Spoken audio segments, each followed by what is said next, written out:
ispričao zbog toga da ponovno vidite jedan primjer ogromne snage znanosti, u ovom slučaju fizike, da mnoge procese predvidi, objasni, iskoristi. Čujte, imamo čipove u svakom kompjutoru, mobitel, kako god hoćete, mašini za veš, ali vam ona funkcionira na tom principu kvantne fizike.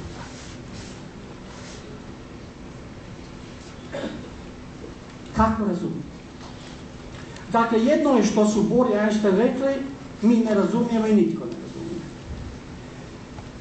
Ali, zanimljivo je da je prije pola stoljeća jedan teolog se prihvatio istog problema, kao teolog. Ne znam da li vam je to poznato, ali meni je to jako intrigantno. Dakle, taj teolog je znao jako dobro kvantnu fiziku. Mislim, ništa čudo, jer vidjeli ste da je uvijek bilo ljudi crkve koji su jako dobro znali fiziku i znanost općenito. I on je gledao, sad on je citirao, to je radove Nilsa Bohra i tako dalje, o tom dvojnom ponašanju kao česticu i vali, zato nema putanje. I onda je on dao tome teološku interpretaciju koju ću vam ja pojednostavljeno ispričati.